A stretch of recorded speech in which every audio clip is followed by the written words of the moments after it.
What's up? What's up? What's up, friends, family, and fans? It is me, your boy, your host, Stone Stafford, along with my co-host, my partner, my ride or die, my co-pilot, No. You Miss. can't stop there. Your calendar, your alarm clock, uh, Oh my gosh! your iPhone reminder. This could That's go on right, for days. man. Well, Mr. Johnny What's Vaughn, going on, brother? How you feeling? It's nice to I see you feel, here. Glad I you could feel make it. great. Oh, whatever. All right. So I was late, y'all, this morning. Um, Mm, and I know we talk about accountability mm, and all that. yes. So I'm being Which is accountable. why I I was late. called you to the floor because this is the thing. If the light never shines on this stuff, people won't know how honest you are about the information you share with them. So I just want everyone to know that Stone Stafford is a human. He is a very, very human, especially when it Well, comes I'm a very human human. especially Okay. when it comes to time management. He's a human. I can't even front on that. Time management has been one of my challenges Mm, all my life. It has. It definitely has. okay. So I was that cat where, and I hate it too, where I used to think it was a big deal and a proud moment to come through in a clutch, like in the 11th hour, like with my papers Uh-huh. and with all that stuff. If any of you are out there, you're like that, where you feel like you're clutch because you come through with, just know that that is dumb. It runs out. Yes, and that is not the smart way to do things. That's called grace and mercy, is what it is called. So I am telling you from experience, Yeah. it is always good to prepare and be prepared. Mm-hmm. All right. So I don't care what kind of results you've been getting from coming in and doing stuff at the 11th hour. That is grace and mercy. And that is going to, like Johnny said, run out. It runs out. So prepare yourself. So, like with me, I have to get a lot better at putting things on my calendar or my to-doist. And the more it's funny because these are the things. Oh man. See, these are the things we don't think about, Johnny, where success is concerned. All we think about is the success, Yeah. the end result. These are And it's the those actual tangibles. Yeah, these are the tiny little things you think about. And one of the reasons why lately I haven't been so bad or worse with my time management is because I have a lot going on now. And it's a lot of good stuff. It's stuff that I've worked towards. It's stuff that I've made affirmations and confessed and prayed for. And these things are coming to fruition, but it's a lot. And being that it's a lot, trying to remember everything I have to do in my brain, not good. Hmm. And then I have stuff where even on my own thing, like a Life on podcast, I end up showing up late. Why? Because I didn't put it on my calendar. So don't underestimate those small foxes, y'all, because those are the ones that spoil the vine. So Yep. I understand we want the success and all that stuff, but there's so much that comes with it that we really don't sit down and think about. Hmm. And that's one of the things. So the more successful you are, the more busy you're going to be, the less time you have, and the more organized you have to be. Yep. But yeah, so learn from your boy. I'm gonna take this one for you guys. But we'll be better at it. I'm proud of you, man. That was big. Oh man, I try to walk the talk. And I know Yoda said there is no try, only do. Ooh. And I do, but I also do be screwing up. So Doobie. Shout out to the Doobies. Yeah. Well, but I like what you said though, Johnny, which really actually punched me in the what's face. that? And I want to share that bruise with everybody. Because I was like, I know you're not going to get an argument from me. I'll admit that I'm wrong. And I was saying all that nice stuff, taking accountability and, all that. But you were like, all that is great, but when are you going to change? Facts. It's like, when are you?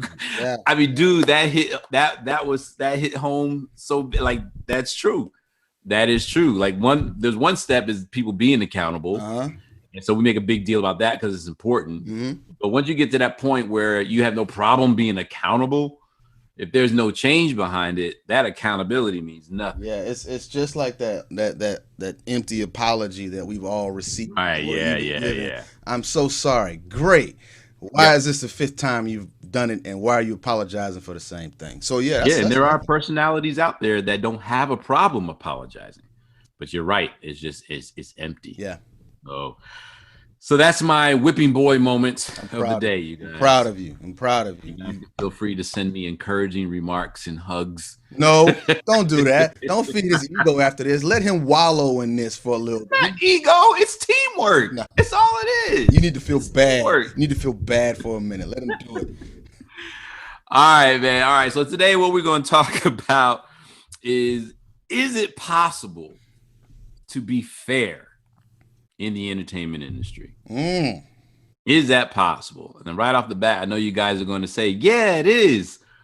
But it is one of those things that we talk about that once you get in it, Yeah. there's a lot that's different. It's almost like the politician that goes in, or even the police officer that goes in, and the reason I want to stop crime. I want to change policies and make this city and this state and this country great. And that is their true and sincere desire and intention. Then they get in the game. Yeah. Yeah, it was funny when I did get a chance. When I started to play college ball, I think that lasted all of like 10 days.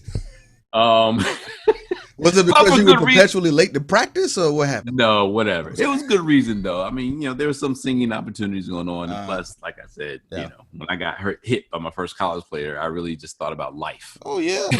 It said, "Is this what I really want to do?" No, you saw life flash before your eyes. I did. But anyway, but you start learning things, right? And the funny thing is, you actually start learning how to do the things you're not supposed to do. Right. And that just sat so funny with me. I was like, really? He said, yeah, just hold, if you hold it right here, and just make sure it's not in the eye of the view of the ref and this and that. I'm like, but we're not supposed to do that. Like, that's not fair. It's not. But is it though? But so this is the thing. I was having a conversation with an old friend yesterday, and it was a conversation about government, and he was talking about stimulus money and all of this stuff. And he was saying, see, the problem is that we don't have people in leadership who are willing to want to take all of that money and just distribute it to the people. That's what should happen. And I said, dude, I hear you, but what you're talking about is a fantasy, because that's not how the system is. You can talk about how you want it to be, but once you get into the middle of it, you got to remember all this stuff is a current. It's a flowing stream. And when you can't swim, the one thing they tell you not to do is to try to swim against the current. Because all it's going to do is sweep over you. You're going to tire yourself out, and it's going to brush over you. And I think a lot of people do the same thing with entertainment. I'm going to come in, I'm going to make contracts fair. I'm going to make sure all of my artists get paid. I want to make sure everybody who's working on my team gets their even distribution. Split sheets are going to be fair, and it's great when it sounds like that. Right. But have you seen that $250,000 check yet? Like, when you see it, it's a little something in you that's like, I really did do a little bit more on that than some. Nah, right. Do they really need the full 50? I think I did 60%. Like, they ain't think that was supposed to go in the end. I was like, that made everything. That's so funny, because when I first started at Sony, when we opened up, my intent, because I was a songwriter, I was like, I'm gonna listen to every demo because everyone needs that opportunity and that chance. Yeah. And I remember Ian Burke, he was like, good luck with that. Right? I was like, no, I am. Same way. When I was working for Ian at Drift City, it was the same thing, because I was working in A&R with Reality. And I said the similar thing. I was like, man, we're getting a bunch of demos. I'm going through every single one of them. And Ian was like, all right, cool, I got something for you. Come to my office. And he drops a box on me. And not only did I have a whole bunch of other stuff to do, but I was like, okay, I said I'm going to go through it. I'm going to go through it while I'm doing all this other stuff. It was impossible, dude. Well, I would tell you, and I mean this, and I'm doing my best not to exaggerate. I was at Sony for 4 years. For the first year and a half straight, every demo, every single demo that came through. It got to the point where I literally sat aside my Fridays. It was Demo Friday.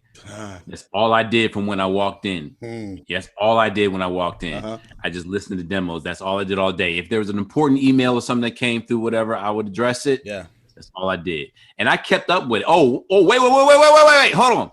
I didn't just listen to demos, Johnny. I had form response letters. Oh, dude, no. Yep. I changed. So I would change. It was a form letter. I would change the name. And in that letter, I had to make sure I at least put a title or two of the song to prove to them that I listened to it. And I made a comment that was specific to their demo, So they know that I actually listened to the bro. I went That's in just dedication. with Halo on for a year. Think about a lot of that work for a I year and a half. can't. And I did that. I And didn't make it a so, week, so I don't do for you to do that. And then on top of it, you were the boss, dude. So I can't imagine well, that did help too because well, I was the boss, but then you we didn't have were a you big delegating staff. stuff to be able to do that. Well, we didn't have the big staff, so I was the boss, but I was the hands-on boss Yeah. because I had to do everything. So, but slowly, yeah, I would get halfway through the box, and I'll be like, all right, I'm gonna come in this weekend. I'll come in next week, and I'll do it. And I would do that, but after a while, the boxes started over. I couldn't keep up with the boxes. Yeah. And then over time, remember Ian came in one day and was like, "Are those demos?" And I was like, "Shut up!" And yeah, I couldn't get to him. But Johnny, and I'm not trying to pat myself on the back here, but we're going to get into something very important that we talked about last week. But this is one of the reasons why I built what I built, what we talked about last week, is by the time I finally just gave up on it, the very last time I did this, I went through a box. And a lot of them were from that thing we used to do in Florida, in Orlando. Okay. I went through the box, listened to them, sent out the form letters, right? These demos were 2 years old. They were 2 years. By the last one I finished, it was 2 years old. And I actually had one or two people who hit me on Facebook with the whole, oh my God, I can't believe you listened to this. And someone was like, I forgot I even gave this to you. They're like, oh my God, I need to go check that song out. I forgot I wrote that song. Yeah. But this true story, like true story. And it was 2 years later, and they got a letter from me. And of course, with some of them, they were just touched. Some of them were like, "Oh, I don't even write no more. I'm in the Navy," or something. But my point being is, yeah, I was trying to be fair and keep my word in it, but by the nature of the beast, I couldn't keep up with that method. Now, that's not the fair we're talking about per se, as far as being fair versus unfair. But the word that I wanted to bring up again that we talked about last week is reputation. Okay. Here's my thing about being fair is if you are a person of integrity and character, you don't believe in backstabbing or, beating around the bush or making someone else lose something so you can gain something. I just want to encourage you to stand your ground. I will tell you by experience that it is a lonely path. It's a lonely path. You won't mesh in to a lot of circles that you feel you need to be a part of because you will stick out. You're going to be the sore thumb. You're going to be the oddball out. But stand your ground because reputations aren't built overnight. And I will tell you that to this day, and I'm thinking of someone right now who I used to try to link up with. Name drop. Huh? Name drop. Drop it. Who is it? Put them out there. No, because the beginning wasn't good. and they just played the game, and I refused to, and I could never make that connect. And it got to the point where I didn't need them anymore. But now I'm in Icon, we built Icon. We're talking over 10 years or whatever. I get an email or a text, because my number never changed. Hey, you got a second? Let me hit you. I was like, yeah, sure. I got a question. So I called him. I said, look, man, I'm only reason why I'm asking you. He said, one, because I know you're going to shoot it to me straight. He said, and you're going to be honest. Those are the two first words out of his mouth.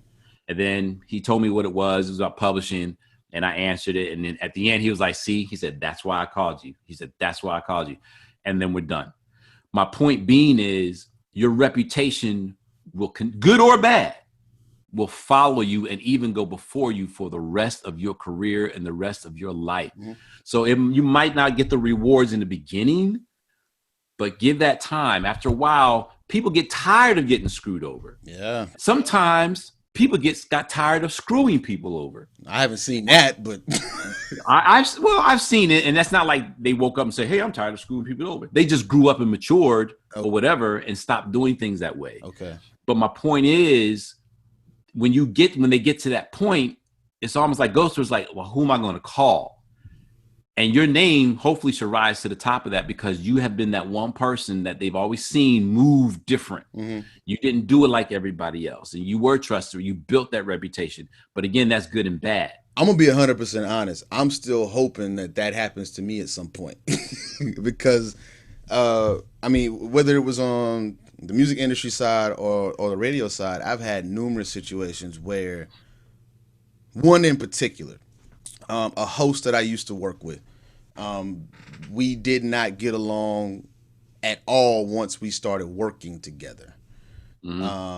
Prior to that, everything was cool. Thought they were amazing people. Felt the same thing. They were actually instrumental in getting me to another level in that part of my radio career. Right. But then when things started to go bad, I started hearing things about me being blackballed from certain stuff. And the Right. only place that could have come from would have been this particular individual, because nobody else I'd worked with had that kind of power to do something like that. Right.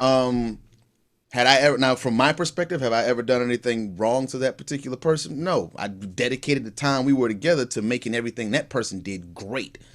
Right. And we won some awards because of it. But I ended up catching a real short end of the stick because of that situation. Not a woe's me moment, just the fact of what happened. And can I prove blackballed happened? No, but a lot of situations that would have been sure shots for me ended up not happening for very odd reasons. Right. So I am one of those people that's hoping that, because I've always tried to stay above board, always tried to look out for everybody else fairly, I've probably undercut two people that I know intentionally, but I chalk it up to just being fair competition because we were going for the same thing. But it was some dirty stuff involved. That may be my karma coming back on me for those particular two situations, but Right. I haven't intentionally tried to keep people from getting paid. I've actually made sure people got paid before I did in a lot of the Right. situations I've been in. There's one situation on the music industry side. I was a part of a production team about 15 years ago, and we were just cranking out music, and my name isn't on any of it. Got paid for it, but name wasn't on any of it. Years and years later, I'm a National Geographic fanatic, and intro music is everywhere. I hear something that's just stupid familiar and dig it up, and it's something that I actually did. I'm not getting that National Geographic check.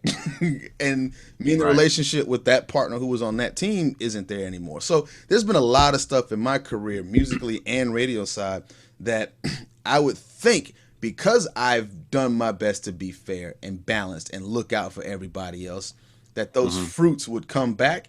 And it hasn't yet. But based off of what you said, I'm not nearly as old as Stone. So I still have time. I'm confident that when I'm 60, those doors will start to open up and people will start texting me back. I believe in that. I do think That is absolutely amazing how you cannot be as old as I am and yet I'm still younger than you are. I That is just a miracle of the universe. no, that's called maturity and growth, and you have a lot to do, and you will catch up to me in that respect one day. I believe that too. I don't even know what you're talking about right now. So, so I mean, just understand too, with the whole thing about fair Uh-huh. is, especially with life, the first mistake is expecting life to be fair. And it's not. That's the first mistake. Yeah. But that doesn't have to dictate how you roll and how you operate. And at the end of the day, always remember that usually at the end of the line, and this is probably 99.9% of the time, just because of the world and society that we live in, 99.9% of the time, at the end of the road is the money. Mhm. So work from the money and work your way backwards. Because most of the time, people who aren't fair, who backstab in this business or whatever, it's for the money. Mhm. All right. And if it's not directly for the money, then it's for the recognition, which ultimately in their book should lead to money. I'll go one step further. That it's usually for power or prestige in order to be able to move things to accumulate more money. Right. And that's what I mean by recognition as well. Okay. So power, prestige, recognition, all of that ultimately is to make more money. So just understand that that's the motivation. So those who kind of get a leg up on being honest and being fair are those who aren't money motivated. And I always tell people that money is a horrible motivator. And of course, no one ever agrees with me because they're Unless like, you unless have you're to a have stock money. trader, it's Huh? horrible. Right. But the reason why is because money in and of itself and the accumulation thereof, Right. there are no boundaries for it. Mm-hmm. As far as money's concerned, money's kind of like a hoe. It's like, do what you got to do to get me. You know what I mean? So it's like, if I'm just saying, if I'm gonna be blunt about it, Mm-hmm. right? But It just blows but my yeah, mind where your mind goes this early in the morning. That's you don't even wait to get into the day. You just wake up, but I mean, I could hose. no, I could have done anything, but that everyone can relate to that. I mean, maybe not personally, but everyone can relate to that I concept. don't have All hose, right, but okay. to the I concept. got you. But for like seriously, so that's why money's a horrible Mm-hmm. motivator because it doesn't matter. There's no guardrail. There's no limitations of what you have to do to So get it. is it safe for us to actually say that then that money would be the primary driving factor for unfairness? Absolutely, and that's exactly what I'm saying. Money's the primary factor for majority of the ills of this world. Okay. You know what I mean? Just follow that money. I mean, why do you think politics are the way they are? Why do you think a lot of relationships are the way they are? And so it is money. Money more often than not is at the root of that. And no, do not say that. I know someone just thought it. No, money is not the root of all The evil. All right. love of The it. love of money. Yes. Get that right. All right. Yes. The love of money. So because money is a necessary thing. Mm-hmm. But Tool. when It's it a is tool. yeah, but when it is out of place in your life, Mm-hmm. when it's not just a tool, but when it defines who you are and it defines the quality or what you deem to be the quality of your life, it's out of place. It is out of position. And so therefore you will always do whatever it is you need to do, come hell or high water, hurt who may ever get hurt. Mm-hmm. You'll do whatever you have to do to get I'm it. glad you said that because then I want to pose the question directly to you just to see what you think. Is it possible then? If we're going to say that money is that driving factor for unfairness, whether it be in life in general or in business or whatever, Right. is it actually possible? Because money is the driving factor of our industries, period. The bottom So is line is it where it comes possible to. to So be fair in is it entertainment? possible to sustain success while being fair with money being that core driver? Absolutely, it is. But the reason you have to go back to the beginning, and you have to ask yourself, why am I doing this? Why am I in entertainment? Well, the reason why we do anything that we do Mm-hmm. is to be successful. So then you have to now ask yourself a question again: what does success mean to me? All right. Does Okay. success mean being able to pay my bills, provide for my family, wake up when I want to wake up, whatever, or at least just enjoy doing what I'm doing? You have to define what your success means for you, because there are people out there who bring home a household income of maybe $50,000, and they have the tightest knit, most happy, joyous, successful family and life that there is. And there's someone out there in a 13,000 square foot, $5 million home Mm-hmm. who's freaking miserable. So you have to ask yourself, what does success mean for me? And then whatever that is, then you go to pursue it. Because I'm gonna tell you this right there. There are several things that are more valuable than money. Relationships can be more valuable than money. Mm-hmm. Favor. If I were to walk you guys through my home, I will show you, and this is, please hear my spirit in this. I will show you televisions, furniture, all kinds of things that were given to us. If you were to walk through my home and just try to assess my net value, what do you call it? Yeah, my net value, whatever, just by the things in my home, you will be off, because the things in my home will show that I have a net worth higher than what I actually have. And that was favor. So again, there are plenty of things in life that are way more valuable than money. So the whole money can buy you happiness or whatever, that's always an arguable thing. But money can't buy you joy. And joy starts from the inside out. So to answer your question, I do believe it's possible to be fair in entertainment because I live it. Have I accomplished everything that I wanted to accomplish in entertainment? No, I have not. And partially is because I'm too busy trying to be fair and doing it the right way. But am I successful and am I happy? I am. And my success and happiness is still increasing to this day. even with this brand new opportunity that I have, which is something I've been praying for and confirm and doing affirmations for, and literally come to fruition in my life. But I'm still being fair. So I can't stand your ground. Stand your ground. Why are you doing what you're doing? Identify that why. And then, all right, what is the most integral way I can be there? And look, you're not going to be perfect. You're going to slip. You're going to fall. You may cut a corner here and there, but what's your motivation behind it? Again, because I'm younger and I have not experienced as much as you have yet, from my perspective. All right, first of all, I'm not that much older than you. So let me I don't want people thinking that we got like let me paint my picture, Stone. Okay? 30 years. Stone, let me paint my picture, okay? I'm not as experienced in the industry as Stone. No, what I want to get at is that I from my vantage point, I haven't experienced or seen it firsthand enough yet to believe it like you do, that you can be fair and still achieve success. And the only reason I say that is because you're either going to be fair, and from everything I just heard you say, and I've seen people do this, when you're trying to be fair to everybody and then you define your why starts to change. You start to move the goalposts closer to you. So like if your ultimate goal for success was, worldwide domination of the charts for 10 years, but you're being fair to everybody and you only get one number one single and you may get a Grammy nom, you start saying things like, man, I'm living a dream. How many percentage of the people who really want to do this have that Grammy nom? Huh? How many people have actually got that single? I got that. That goalpost comes closer. As opposed to you wanting the domination of 10 years, you start to accept that, it's that whole lot in life thing. You're accepting, well, this is where I'm at. This is enough. And you start to change it. I'm not saying that's bad, but I've actually seen people change what their definition of success is because they've been trying to be fair, and that's been holding them back from getting further. And then people, or it's just because they became wiser and older and wiser. I'm not saying it couldn't be that.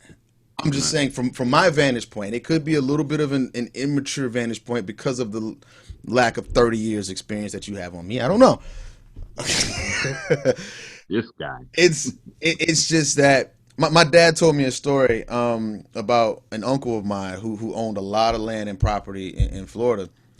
And there's this particular piece of land that the estate owned where he bought a piece of land, split the land in half, mortgaged half of it to develop the other half, and after he developed the other half, refinanced that to develop the other, which is shiesty as crap. It created a bunch of unsecured financial loans, but he was able to develop this property and profit from it by gaming the system. And you're thinking that's unfair? It's illegal. So is it illegal? Yeah, yeah. Oh, I didn't know that. Yeah, because you're creating a figure eight of unsecured debt to profit from it. I mean, it's I personally put that in the if you ain't cheating, you ain't trying category. But you have to know how to game things. And had he not done that, would he have had those two pieces of property on that one piece of property to financially benefit from it? No, he would have had one. And all right, we'll have to have a sidebar conversation on that. I'm trying to figure out how that's illegal. How you have a loan on something that you own. All of it becomes unsecured debt for one thing, funding something else that it's not tied to. We'll stop. Okay. We can like how Trump built his hotel. Exactly. No, literally, exactly. Yeah. Now, and that's the whole reason why we don't want to see tax returns. No, you can't have my financial records, because that stuff becomes apparent, and then people start to indict you for laundering money or whatever it's going to be. So those, and that's here's my thing on that with him is, yeah, he achieved success, and your question was, would he have had that success if he didn't do it that way? And I would like to argue and say yes. But my argument would be, would it maybe have been a rougher road? Would it may have been a longer road? Would it may have been a more inconvenient road? It's kind of like I can either take steroids or I can eat right and work out the way I'm supposed to work out. The results may be the same, but one road is way more inconvenient and uncomfortable than the other. This is our varying opinions of you just being hyper positive and me just being a hyper positive. I would argue that no, he would not have been that successful had he not done that, because you have to look at the other developers that he screwed over in order to be able to develop those things, because of the nefarious funding that he had to be able to buy out or buy people to actually get permits to do certain things that other people weren't able to actually do. So, all right, okay. We're talking about fairness, so I'm just putting it out. So we are, and remind me that I'm going to have to ask what does fair mean. So don't let me forget that. Because here's my thing. For us to say, okay, he wouldn't have been successful if he didn't do that. Okay, I will give you the argument that he may not have achieved success through that avenue of the land and stuff like that if he didn't do that.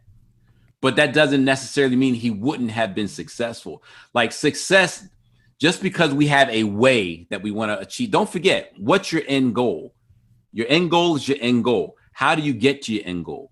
The universe has a plethora of ways for you to get to that end goal. Mm-hmm. So just because an opportunity comes your way to get there, and it may be a direct path, if it's shady, you have to ask the question within yourself, is this the path that I want to take to get there? Because again, there's a million ways to get there. Well, what is there? Is there being a successful developer or just being successful? All right, there's a big difference, because I'm quite sure if your uncle made that amount of money from a lottery ticket, I highly doubt he'd return the ticket and be like, no, I want this to come from being a developer. So again, we have to ask ourselves, what is the end goal? He may enjoy being a developer, and that's fine. But the end goal at the end of the day is what being a successful developer gives him. I agree with what you're submitting a part of that. I think the lottery ticket thing kind of breaks the legs on a little, just because you introduce luck. Yeah, but I'm not trying to get into the semantics. Exactly. I'm just the success. I know. Right. But I think the more important thing to analyze is what you said earlier, is the level of. So I'm not saying that a certain level of success is not attainable being fair, because I've attained a relatively respectable level myself of doing my best to be fair and balanced in my career in every aspect that I can, just from a moral perspective. Have there been opportunities that I've seen where I could have been shady and shicey and it would have catapulted me further? Hell yeah. Mm-hmm. And because of my personal moral compass and that barometer, it kept me from doing those things. So, but those things are, like I said, my goalposts are those things. And the things that I wanted would have required some nefarious acts. And I chose not to do them, like you said. Is that the road I wanted to take? No. Have I reached that point that I wanted to get to without taking that road? Also, no. So again, from my perspective and from just what I've seen in the circles and the deals that I've been a part of and seen, it has generally taken some backdoor, black money, dark alley type stuff to get to that next level. So I am of the belief that you have to rob somebody to get to the next level if you really want to get to that pinnacle. That's right. And that's where you and I, and that's where you and I differ. You know, I never believe that you have to do the bad stuff. Now, let's clarify something again. Okay. With the whole definition of fair. And I was going to get back to you because you wanted to ask, what does it mean? So yeah, because fair doesn't mean you're not a shark. Right. No, it does not mean that. You're not savvy. Right. Fair doesn't mean you're not hard-lined. Mm-hmm. Fair doesn't even mean you're not a bit of an a-hole. That's not what fair means. Like, to me, fair means, one, you don't purposely prevent someone from getting what they deserve. Mm-hmm. The next level of fair is you ensure someone gets what they deserve. Mm-hmm. But then lastly, the ultimate part of fair is, it's like a child, right? Being fair to a child doesn't mean giving a child what they want. Right. It means giving a child what they need. Yeah. That's being fair. So in business, if I write a song with you, Johnny, and if it's just the two of us, if I wrote the majority of the song, Well, being fair obviously would be just to split the song 50-50 because who's to say what idea came from what and da da da da da. Mm-hmm. But then we can also look at the physical lyrics and say this came out of my mind and my mouth. Mm-hmm. Then I can get kind of sharkish with it and be like, no, you only get 20% because I literally came up with the end line. You may have said that little idea, Cut 30% but I came up with the end line. That's 30% off the top. That's sharky. Ugh. It's sharky, but it's fair because I'm not taking anything from you that you didn't physically earn. You came up with those lyrics, you get them. Mm-hmm. But you told me a story about your trip up here, and then that story put a lyric in my brain, and I came up with that lyrical line. Yeah, the argument can be made that you inspired that. Yeah. But at the end of the day, you ain't come up with that line. Right. Because if I didn't come up with it, we wouldn't have that line. Mm-hmm. So you get in gray areas, like that's when you're being sharp and being savvy and just being hard line. But because of I don't think that qualifies as being unfair. Not necessarily. And I think it can, and it's going to be based off of what I want to add to the three things that you said.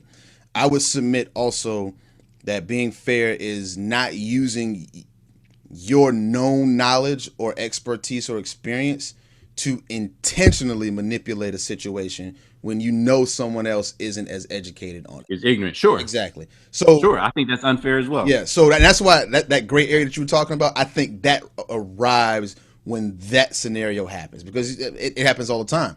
Record labels do the 360 deal that we talked about before. That is, I think, still kind of the thing if deals are happening. I think that's one of the biggest, sharkest, most unfair things to new artists to ever be invented. And I mean, I get it. The argument can be made. The argument can be made. Yeah, it's the labels are putting the money behind it for marketing and all this stuff. So then they deserve a cut from every aspect. But would you have that opportunity to market it without the talent that is doing the creation? So again, it can be argued both sides, but when people sign those deals, because we get people who complain and want to get out of the deals now, they want their masters back. We're seeing that in waves right now. Right. And that's because the labels knew something that the artists didn't, and the labels used that knowledge to wring money out of artists. All right, now I'm going to be like you and be real specific, because you say that the artist didn't. It's right there in the contract what it is. and hopefully you, we've talked about that. We've talked about assuming you've done everything right. You've done your research. You got an attorney that knows what they're doing. There's no reason, and actually no, because there's Google, there's really no reason why anyone should sign a contract, say like that, right, and not know what's in it. And I will admittedly say that I'm saying this kind of overlooking that aspect, because you know how I feel about you not using Google. I'm Google it just like you, but I'm using that as an example that labels also know that, and I mean, again, this may actually be shooting holes in my argument, but I'm going to say it anyway. Labels know majority of the artists who aren't savvy enough aren't going to do that research. They know that. That's how I get half my speaking gigs. Because I know you're not going to do the work yourself. Exactly. So I'll do the work for you, and then share it, and you will pay me for such. Yes. And I mean, and I do too. However, in my fairness, and this may be shooting myself in the foot, I do this with all of my clients, whether it's a consulting thing, whether it's music, whether it's whatever it is. I'm always upfront and open saying, listen, I'm going to do this if you're bringing me on for it. But some of this stuff is stuff that you could have also done yourself, and it'll save you $1,500, $2,000 if I don't do it. And I give them the opportunity. And I will say this, when I do that, and matter of fact, I should have said this earlier because this actually proves I am benefiting from being honest. More times than not, when I'm pointing out, listen, this is something you could do, and when I show them that it's in their power, it's in their wheelhouse to figure something out or do that legwork without having to pay me to do it, they still choose to pay me to do it because they feel like they're in good hands because of the honesty. So I can say I am benefiting from it on that level, because I mean, I've had some clients say, you know what, well, if I can do it, then I will go ahead and do it because I'm working on this tight budget. But now, one thing with your example. One thing with your example, sorry to cut you off. No. Is that, there's something that you're physically doing. Like with me, where speaking is concerned, it's a little different. But there is one part that they are actually what the people really are paying for. Mm-hmm. And sometimes it's not the actual facts and the knowledge. Mm-hmm. It's the insight, the understanding, and even the experience that you bring from that. and then Absolutely. the different perspective you can offer so that they can see it more clearly. Mm-hmm. And that's really what they're paying for. Absolutely. You know, and I have people say it all the time. They'd be like, dude, they're like, I love the way you put stuff, man. Like I get it when I hear you say it. Mm-hmm. That's what they're paying for. Mm-hmm. Because they've heard what I've said, they've heard what we've talked about on Life on Podcast a million Right. times. But it was the way that Johnny phrased it, or it was the way that Stone put it, or somehow the way we conversed about it, it caused the light to go off for Mm-hmm. them. And so that's really what people are paying for when they bring me in to speak or bring you in to consult or whatever Absolutely. it is. Yeah. So the end game here is, at the end of the day, y'all, look, you do who you are. All right. You do who you are. Mm-hmm. So if you are a shady person, you're going to do You're gonna shady be business. shady.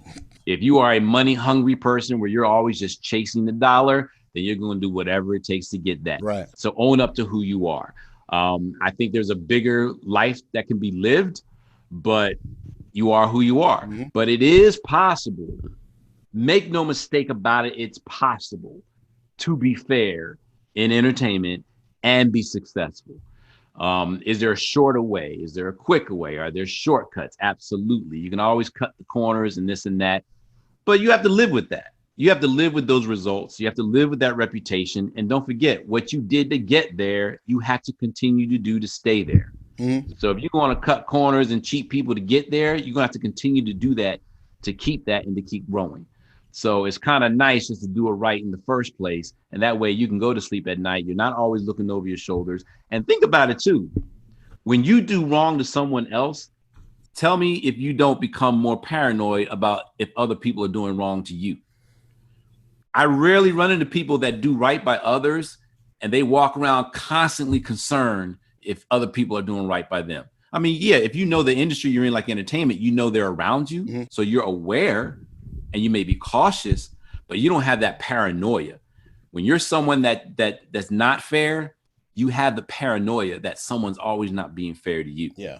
So you can save yourself all that headache by just be fair. But again, define what fair is. And if you just want to make it really simple, just don't on purpose keep someone from getting theirs. They're just due. That just start there. All right. Everything else can be semantics and subjective. Start there. Yeah. Never on purpose take more than you deserve or earned and cause someone not to get Right. what they deserve or earn. Start there. I've only got one thing to really add to that, and it's just because I can't agree 100% with Stone ever. So I just have to do this. I will say that from my experiences, I've got a friend who's a very shrewd businessman who I've asked a lot of questions for. He works in marketing, and he actually is one of those people that you were just talking about. He goes through every business deal expecting the other side to be attempting to screw him. So he's always from a position of trying to counter whatever the other side is doing, and he wants to beat them to it. Sure. I can chalk that up to just being the sport of business, but he's expecting someone to try to be to try to be dirty and shiesty. Sure. So he has those tactics prepared in the event they arise. So I will say this, based off of what I've learned and gathered, I still stand that I don't think you can reach certain levels without doing certain things that are not above board. I think it requires that at certain points, just because that has become the current. There's so many entities that are in the industry that operate that way, that if you're going to, it's the fire with fire thing. You have to learn how to do that or you're going to stay at a certain point. Now, right. The way that I think I see around that is to have those relationships with those people who see you as a good person, who are going to go to bat for you, who are always going to keep you in mind for projects and are always going to bring you on because you are above board, but they are shiesty as hell. But they the ones. that's horrible. Let them do the shady stuff. And then when you come in, I mean, you white glove it after they've gotten dirty. Hitting him. That is horrible. I'm not even gonna speak on that one. Oh my gosh. But just know, man, you always have a choice. So if you realize that the level of success you want is going to require you to do that kind of stuff, you have that choice. You can say, okay, do I really want that then? is that something that I really want, and do I want to participate in that? Right. You always have that choice. Mm-hmm. You know, so just remember that. Yeah. Look, I know you dirty, so why don't you do that? That way I'll be like, hey, it wasn't me. Everybody has a role to play, brother. It happens. It happens. It happens for real in real life. No facts. Golly.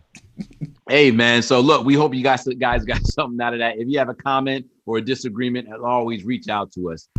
Hit us up. You can go to lifeonpodcast.com and click on that link to send us a message. Or you can always do it at lifeonpodcast.com on Instagram. Or even send us an email, lifeonpodcast@gmail. Or actually, no. That we actually have our own. Yeah, why would you do that now? Is it contact us? Google ain't paying us no more.